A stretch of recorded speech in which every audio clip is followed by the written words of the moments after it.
This is my 1991 Mercedes-Benz 420 SEL. It's the last year of the W126 body style. And I picked it up in September, so I've had it a little bit less than a year.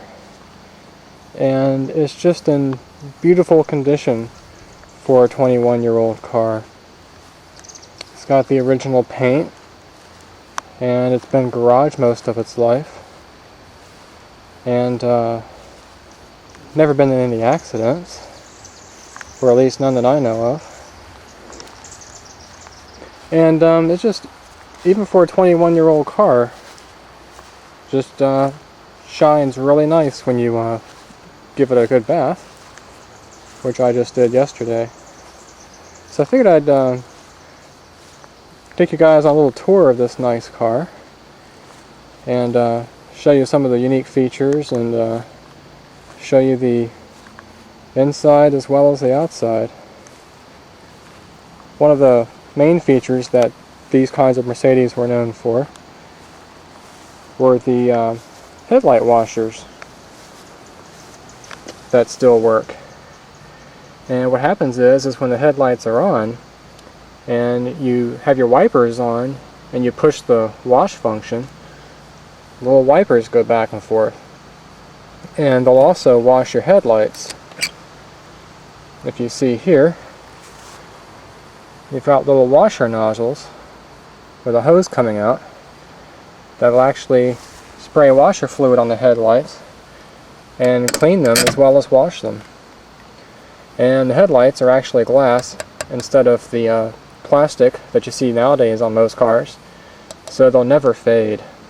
They'll always keep their luster and be safe down the road and be quite bright. Chrome on the car is just in really good shape. Doesn't have any pitting or rust or anything like that, which is really amazing for 21 years. Even on the bumper and everything, just really shines up nice. So now we'll go on a tour of the inside in just a bit. It's got four-wheel independent suspension, as well as four-wheel anti-lock brakes, and a rare feature for this particular car is the traction control. It's got that as well too, and driver and passenger side airbag. So let's go on the inside and see what we have going on in there. One of the first features you'll notice is this nice heavy feel of the door. The rubber surround weather stripping is in very good shape. It's nice and soft and supple. It's got stainless steel screws for some of the trim work. And the trim work, it's got leather inserts in the door panels. Generously sized speaker for the door. I wouldn't be surprised, I haven't had this door panel off, but I wouldn't be surprised if that was a 6x9 speaker I had behind there. Radio sounds very good. It's got real wood trim along the doors, as well as the instrument panel, and solid metal door handles, as well as solid metal trim around the door hinges as well too. That polishes up real nice. Pretty heavy duty door hinges actually. One unique feature that I have not seen on any other car, you do have your 6-way power adjustable seats with memory function, which was kind of unique back in '91. But you've also got this button here, and what that does is it raises and lowers your headrest, which I think is a really neat feature, because a lot of times when you're driving, it's really hard to adjust the headrest without taking both hands off the wheel and using both hands to move it up and down. So that's a really good feature to have. This particular model, the W126 S-Class Mercedes, was the most popular S-Class to date. It was the longest running body series, and it ran from 1979 to 1991. So this year, car that I have, the 91 420, is the last year this car was made, before the W140 was introduced, I believe. And it's got a lot of the new features that are standard on this car that were optional back when it was first introduced. But the basic design hasn't really changed since 1979. The interior is all leather, and I just went over the entire interior a few months ago with the Lexol products, the leather cleaner as well as leather conditioner. There's no checking or cracking or anything like that. It's still nice and soft and supple, and it's also perforated to keep you cool in the summertime as well too. Got a little bit of wear there. That's typical of 21-year-old car from you know, getting in and out on the driver's side, but still no tears and no cracks. Very good condition. It's got the original Mercedes-Benz floor mats. It's amazing they lasted that long. And let's see.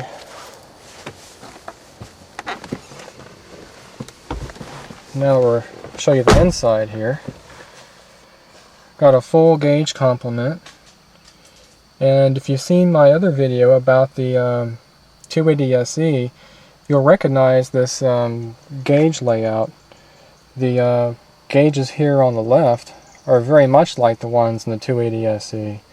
So over here you have your engine temperature in Celsius, of course your fuel, the all-important oil pressure gauge, and of course an economy gauge, which in my particular case tends to stay over in the red most of the time.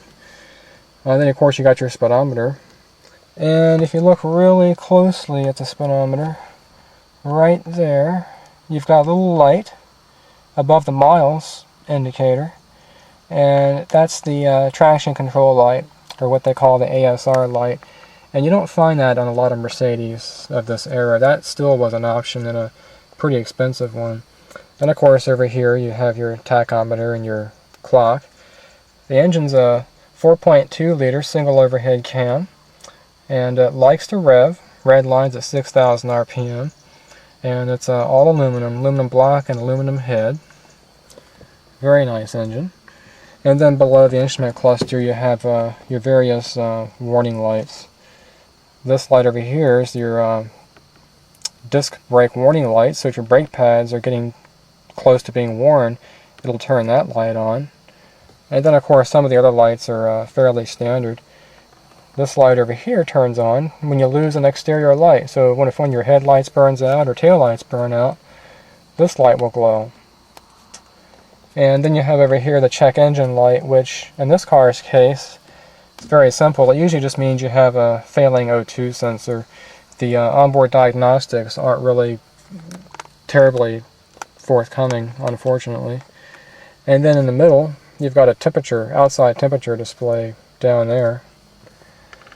Over on the right, if you can have to pop the door open here, you can see the turn signal stop.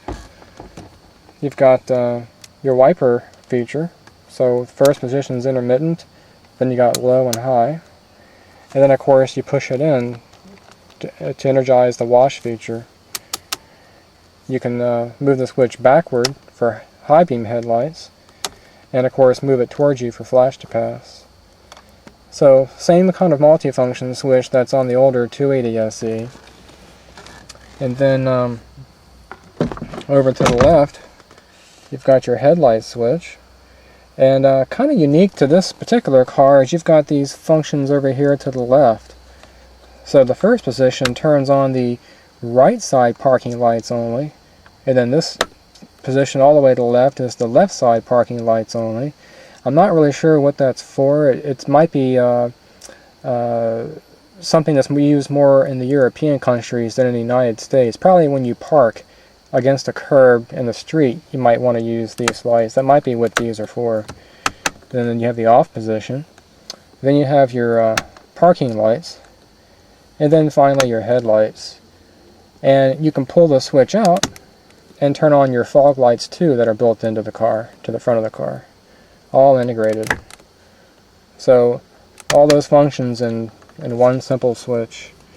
Then of course you got your parking brake release conveniently right here.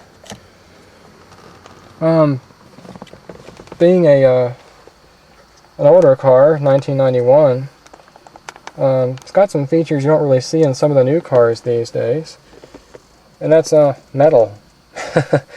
Most cars these days are plastic, but actually this trim work over here, all along here and up there is actually metal.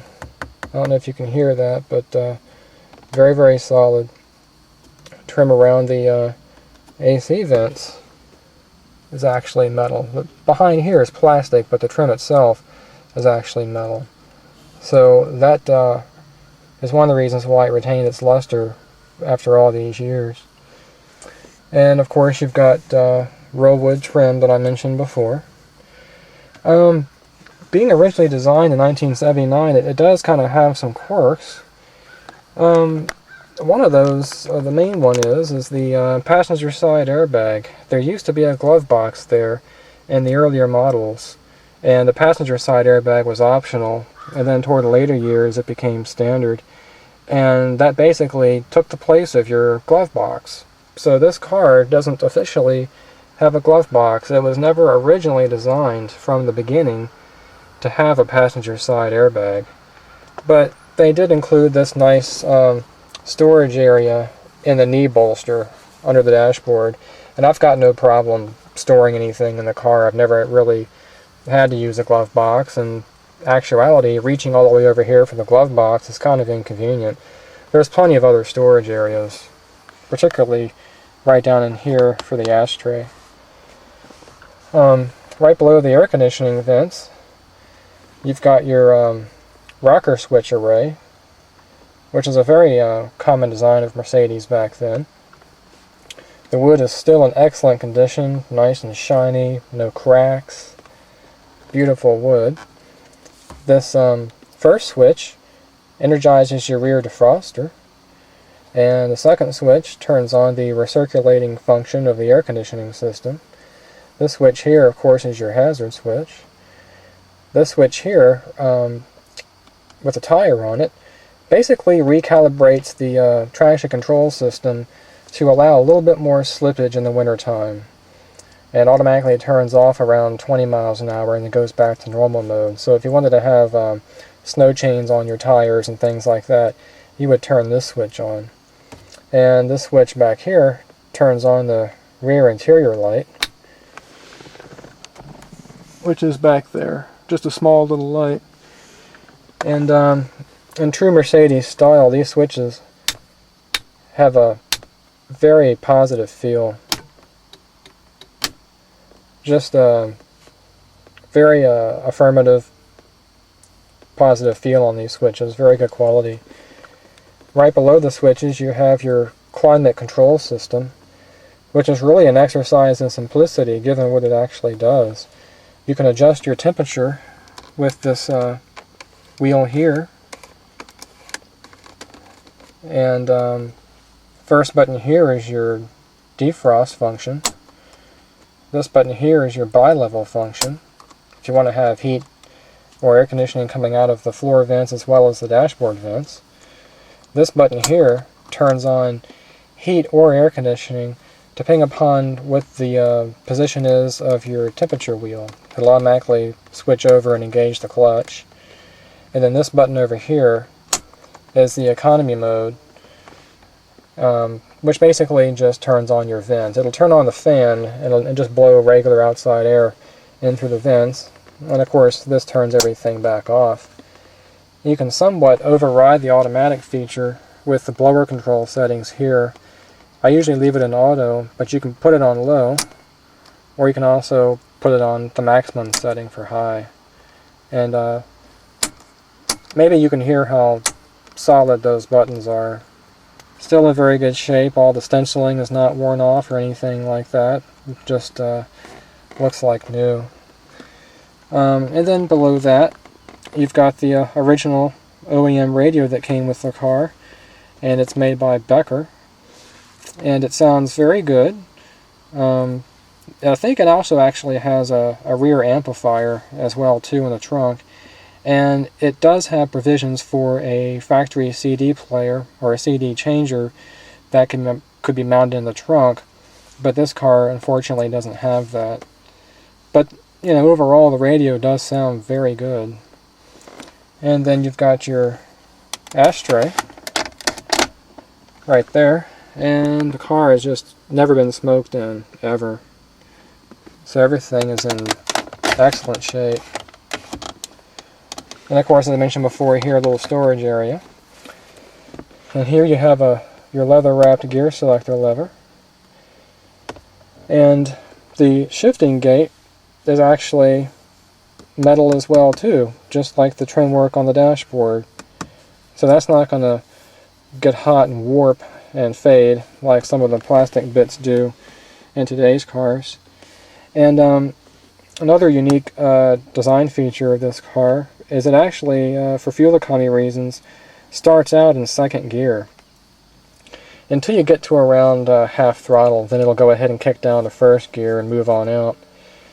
When you move your selector lever, in fact I can demonstrate that if I can work the key with one hand. When you move it down, you can actually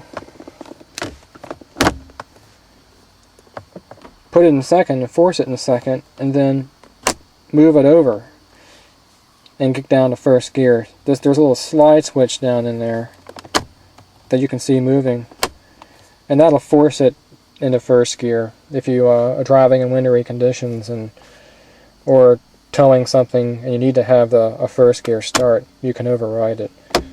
So starting out in second gear doesn't really bother me too much. I do wish it would start out in first, but they're trying to save as much gas as they can without spending a lot of R&D redesigning the engine, because you have to remember this car was originally designed in 1979, and back then nobody really cared a whole lot about gas. So despite that though, this car unfortunately does not get that good a mileage. I think it gets around maybe 16 miles to the gallon, but then again it is a very heavy car. Oh, I forgot to mention, it's got 173,000 miles on it, so does kind of have high mileage, but for Mercedes it's just a wee bit past the broken in phase. You might notice the cruise control switch right here, right near the multifunction switch, and that's very similar to the newer Mercedes and also the Chryslers. And with one hand, while you have the wheel, you can activate all the functions of the cruise control system. So that's really nice to have. And you've got your a leather wrapped steering wheel, and the leather is still very soft and in very good condition. Doesn't have any cracks or anything like that. One weird feature, and I can't really explain why. This is supposed to be one of the top luxury cars made back then, next to maybe a Rolls-Royce or a Bentley, is you have a telescoping steering wheel, which you can activate right here, which makes the steering wheel go in and out. But you don't have any way to tilt the wheel up and down. So with all the features this car has, the adjustable headrests and leather seats and dual airbags and all that kind of stuff, air conditioning, you can't really adjust the steering wheel. So sometimes I do notice that the instruments are somewhat obscured and have to kind of move my head around to see them, but that's kind of a small gripe, but you know, not really too major. It's just kind of a interesting observation, and I don't know whether that's because this car was originally designed not to have a tilt steering wheel, or maybe they felt that they had to reinforce the entire steering column back here to accommodate the airbag, and maybe the engineers felt that having a tilt wheel would not be strong enough for the airbag to deploy. Being 1991, this car has the full power airbag, so these airbags will blow up with maximum force. They don't sense the body weight of the driver, or if there's even a passenger in the passenger seat. So if I were to crash head on, both these airbags would deploy with full force, which is actually a little bit scary. So just kind of interesting that it doesn't have a tilt wheel.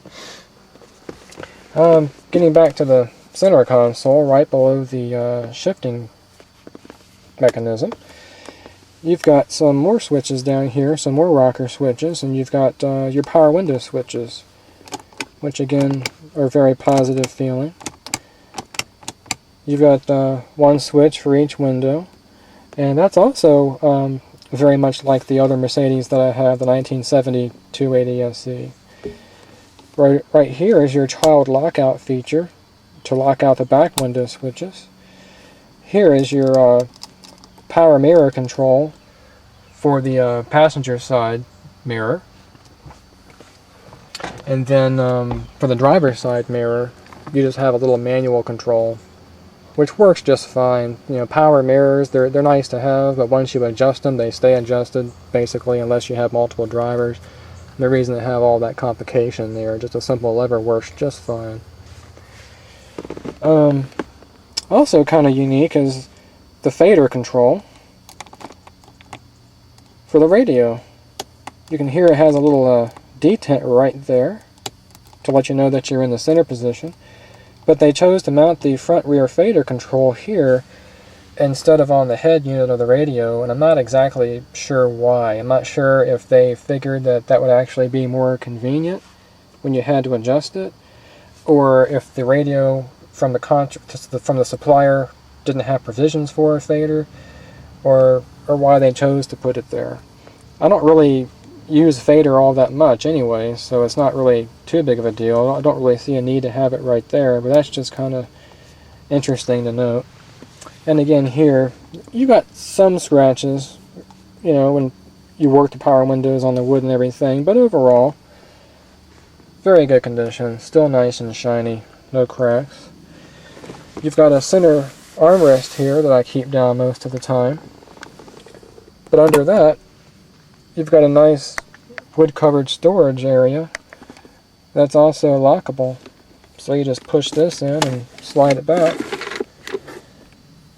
And you can store stuff in here like a cell phone charger and insurance papers, CDs, you know, anything you really want to have there. So not really a whole lot of use for a glove box. This little storage area right here works just fine, and it's kind of neat how this works. Being real wood, like all the other wood in here, it's kind of interesting how they split that all up and managed to make it flexible. To get the center armrest down, you basically just push in on this button there, and it comes right on down. Headliner is in excellent condition. There's no rips or tears in that at all. And right above the driver, you've got this heads-up display with interior lights that automatically fade out when you close the door. You have a map light here, and then an off position, and then everything full on. I'll usually leave it in that position there, which is for the door. And then over here you have your power sliding sunroof, which I can hopefully demonstrate there too. So you just slide the switch back, and the moonroof opens up. You can adjust this in any position you want. And very nicely trimmed out. Real metal here with stainless steel screws. got a nice little wind deflector. And no leaks whatsoever. After all these years, the sunroof is in very good shape. So I'll go ahead and close that again.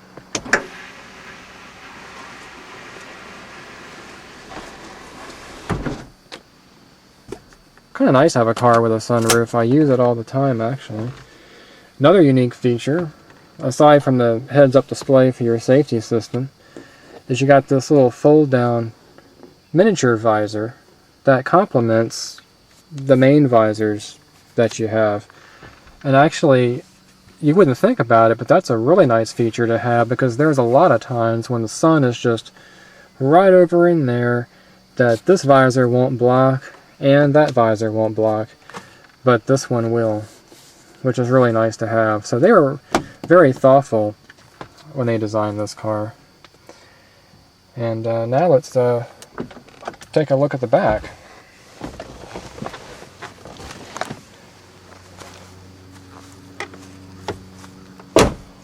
This car is the 420 SEL version.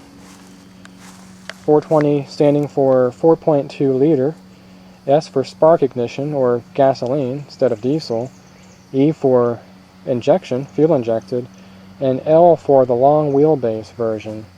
And what that means is basically you have a little bit more room in the rear portion of the car. The rear door on the car is actually a little bit longer than the standard 420 SEs or 380 SEs. Got a lot of room back there. Interesting feature to note is it's got an anti-theft device for the radio, but not the car. So apparently it's okay to steal the car, but it's not okay to steal the radio. And what happens is when you remove power from the radio, whether you're changing out the battery or you're trying to steal the radio, you've got to put a code in there in order to get the radio to turn back on again. Otherwise it just plays dead like a possum.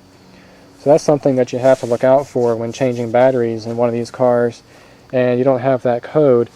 You really should hook up an extra battery, and so you don't ever lose power. I have a feeling that that's why a lot of these cars end up not having the original radios anymore, because people thought that they're basically dead, or maybe something happened to them after they changed the battery, that they thought the radio was just defective and threw it away and replaced them with a newer one. Or, you know, it could be they wanted something that sounded better, but this radio sounds just fine. I think it's got a total of 6 speakers. You've got 2 speakers in each front door, and then you've got 2 speakers on the dashboard, and then you've got 2 speakers on your rear deck like you would think. So let's go to the rear portion of the car. And one thing that you may have noticed already in the video might not be able to show it, is the solid feel of this car. Just when you close the doors, that's a very solid feel. Everything lines up perfectly all the way down, even down in there. Door hinges are very beefy, and they actually have provisions for greasing top and bottom door hinges, which a lot of cars don't have. You can take a regular grease gun and fill it with grease and make these hinges last darn near forever. So this car doesn't have any door sag at all. Just a very solid feel. So we get to the rear of the car, and you've got more stainless steel fasteners for your trim work. The same metal trim around the door hinges, or door latch. In the back of the car, you've got these integrated dash trays, which of course have never been used, but you can take out the lighter and use that as an accessory port to charge your iPod or play games or anything you want, really. And of course you have your switch for your power window as well too. And you can just tell there is a lot of space there, a lot of legroom there. The car is actually quite large. In fact, I can sit in the front of the car, and I've got plenty of space. I can barely touch the end of the carpet there. Plenty of room, and the seat's not all the way back actually. And even with that amount of room, I can still get back here and very comfortably sit back here. There is a lot of room. In fact, I can't get it in frame. There's a lot of room between my knee and the back of the seat. I would dare to say even more room than a 1972 Lincoln, I hate to admit, because that is a huge car. I can even cross my legs, there's so much room, and I don't even hit the back of the seat. So, very, very comfortable car.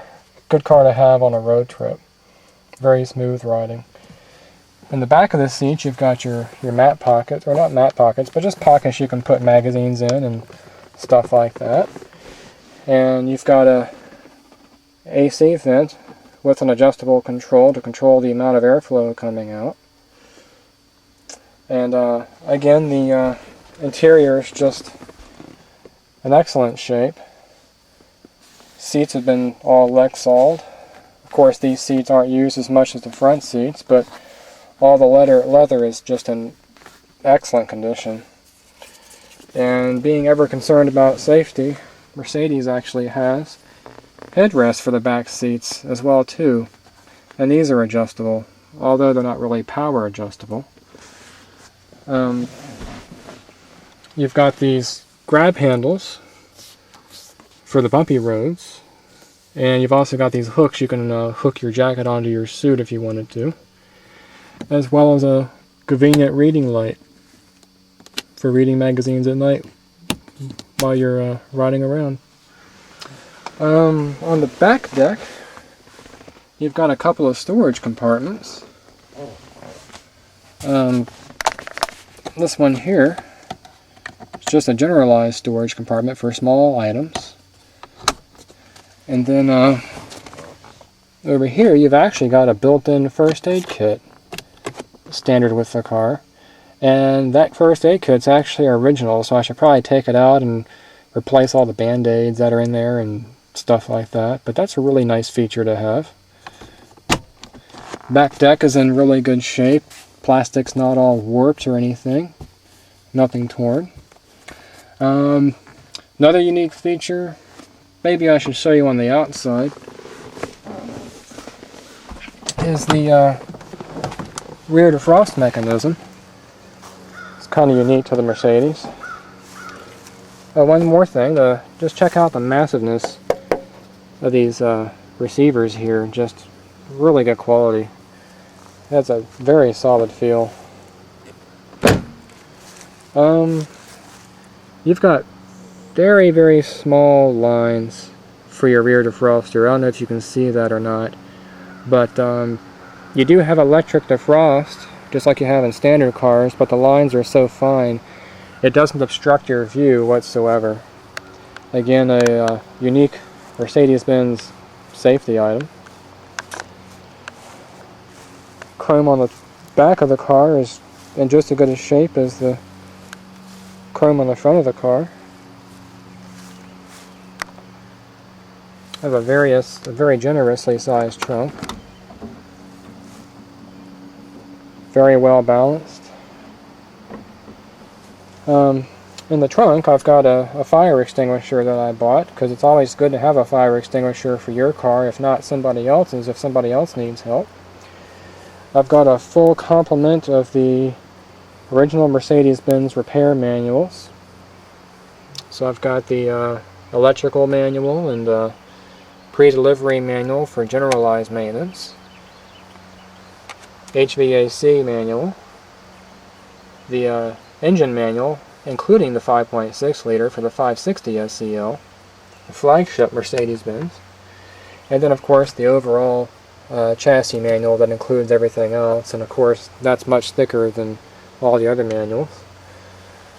Of course I've got the owner's manual as well too, and the leather-bound information kit for the car as well too, all original. And on that side I've got the road triangles, just like I have in the 1970 280 SC. You set those things out some distance away from your car while you're changing your tire to just be a little bit safer. And everything is just really well made. For example, you can see how massive these latch mechanisms are and how easy it is to close this trunk. I can't really get too far away from it, but just one little finger and it closes just as easy as that. And alignment is spot on. Same gaps on both left and right. After all these years, very good alignment. So this is my daily driver car, actually. I just get a real big kick out of driving this car. It's very smooth, quiet, and comfortable on the road, and also extremely safe. Next, let me show you the engine. See what's going on under there. To get the hood open, let me show you the grille first. It's kind of a neat little feature. You can see that the grille is basically pretty smooth. Nothing sticking out. But watch what happens when I try to open the hood. You open the hood with that little latch right there beside the e-brake. Just pull that towards you.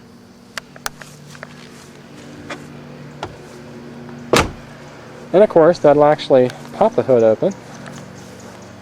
But it also sticks out this little latch right here that you can grab towards you and then go ahead and open the hood up.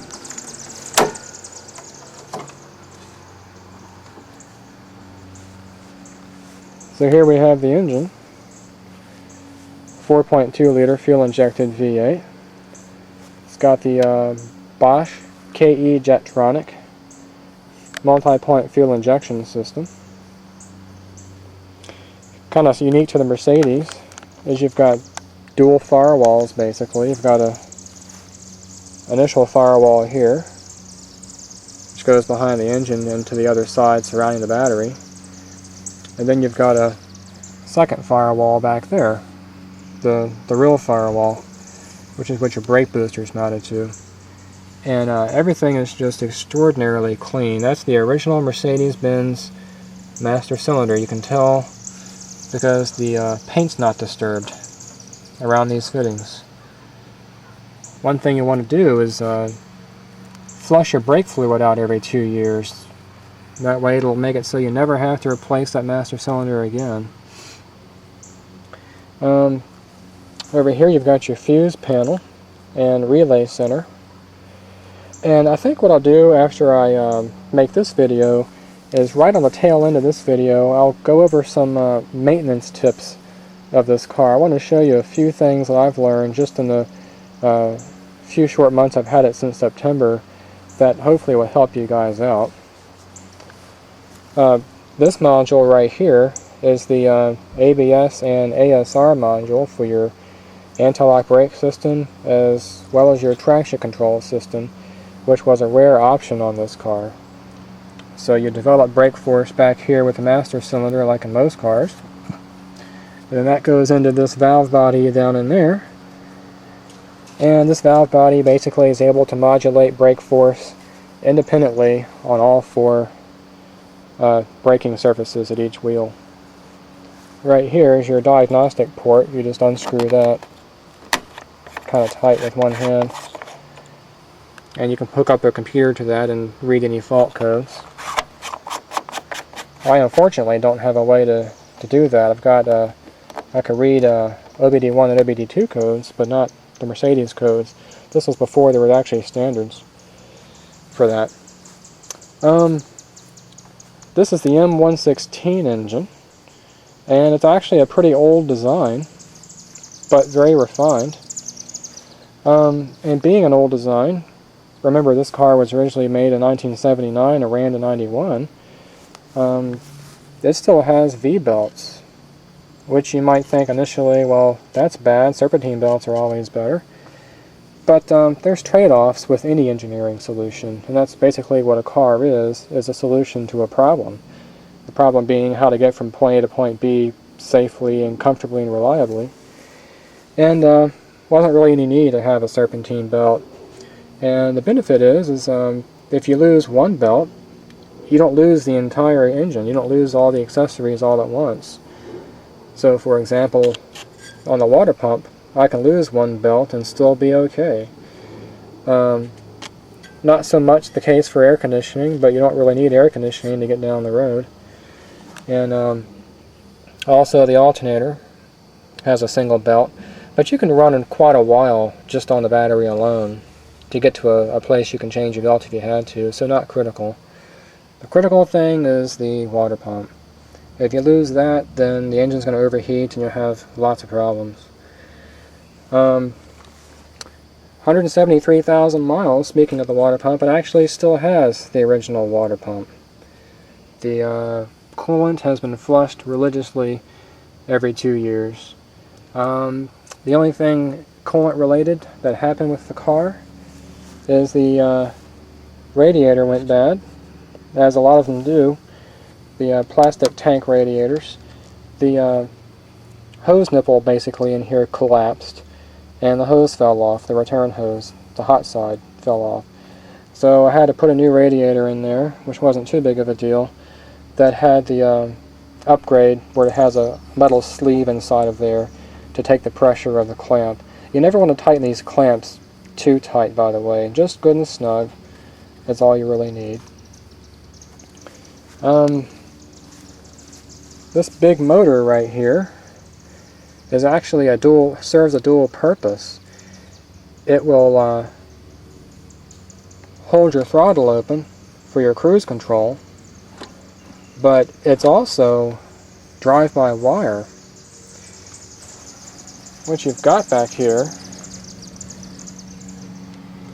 right under your throttle linkage there is a potentiometer, and that potentiometer basically controls the position of this motor. And the reason is that's part of the traction control system. When the car senses that you're beginning to lose control at one or more wheels, it'll actually use this motor to back off on the throttle to reduce the engine power, in addition to applying the brake if needed. So it has options of doing either one of those things or both if you get into a little bit of trouble. Kind of interesting, the valve covers might look plastic, but they're actually aluminum. They're actually metal. I've replaced the valve cover gaskets already to address a minor oil leak problem, so they're in good shape. Behind first firewall, you've got a very large battery. That thing's more than a foot wide. And of course, Mercedes OEM quality, made by Varta, V-A-R-T-A. And a problem I have to fix, you've got a wiper bottle here, but you've got these two hoses, which I've capped off. These are actually coming from the engine coolant system. What goes inside here is a aluminum coil that'll actually heat your washer fluid for you. So you can clean off your windshield very effectively with that, as well as your headlights. And by the way, I mentioned fog lights. You've got headlights here, but you've also got built-in fog lights right here as well too, behind these plastic lenses, all nicely integrated in. And on the front you've got your dual cooling fans. So I've never had an issue with the engine overheating at all.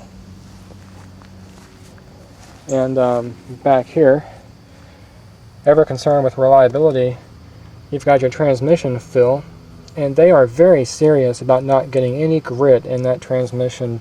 Contamination just destroys the transmission quickly.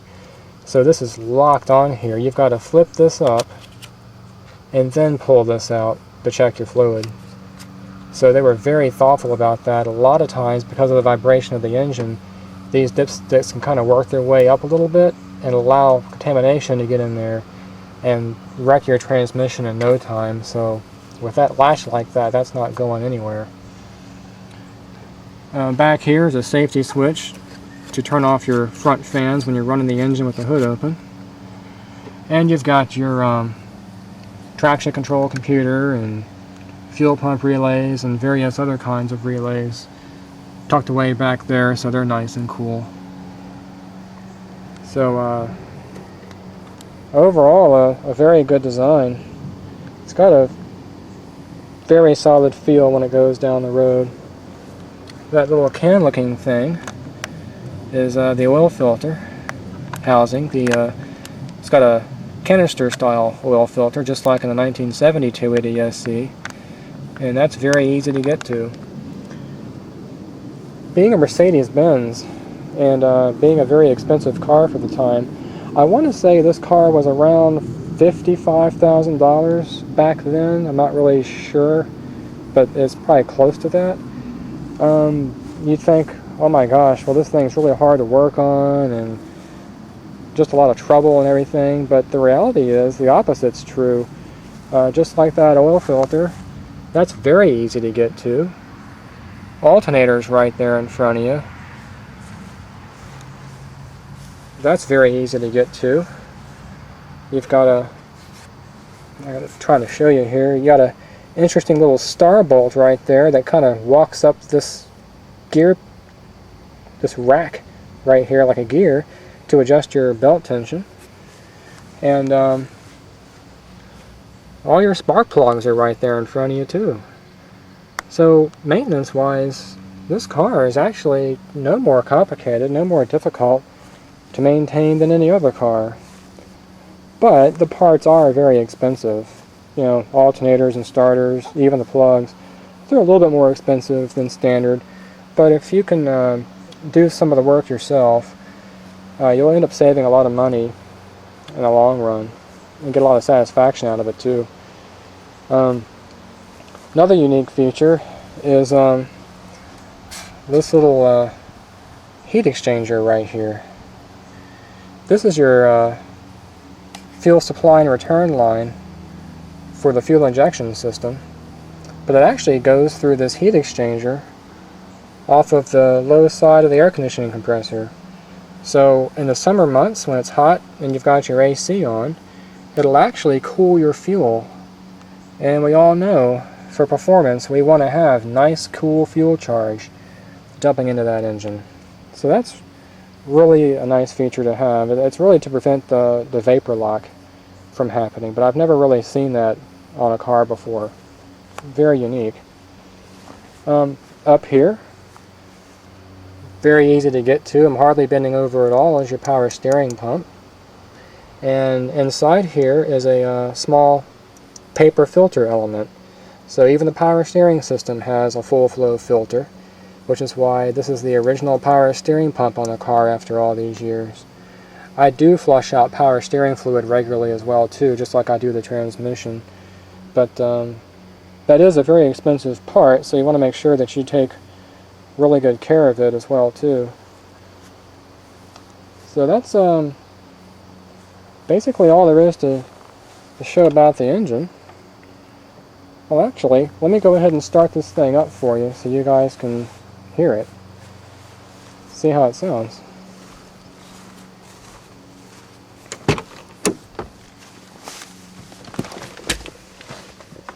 And of course, you'll see some of these warning lights come on as well too. The seatbelt light comes on to warn you to buckle up even before you do anything. And we'll put our key in here and go ahead and start it up. There's your traction control warning light, and then of course your light array down there and your outside temperature. Oil pressure came right up with no problem. Engine's cold. One problem this car does have, I'm going to have to fix, is it has a high idle. After a while, this is going to be idling around 1100 RPM, which is way too high. And I've pretty much narrowed that down to the engine control computer, which is right there where the passenger footwell is.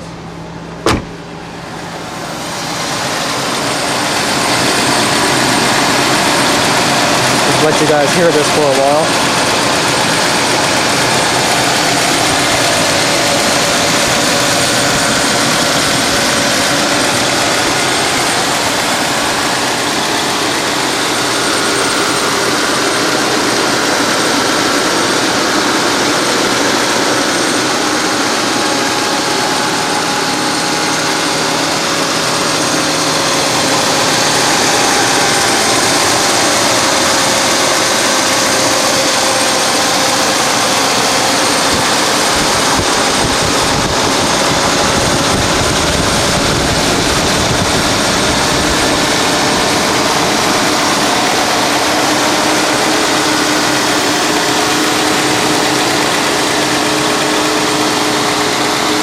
Very, very smooth and quiet. The engine has synthetic oil in it all of its life, so the inside of that engine is just as clean as it can be, no sludge whatsoever.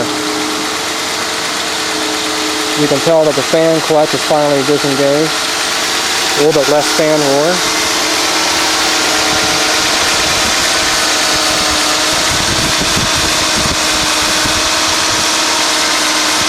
Still has the hydraulic fan clutch, which I like better than the electric fan. And you can hear that engine idling way too high. Let's see what it's running at. Yeah, about 1000 RPM, should be around 650. So I've got to fix that. I thought it was the idle air control valve, which is that valve right there, but it really isn't. It's something else, probably the computer, I believe.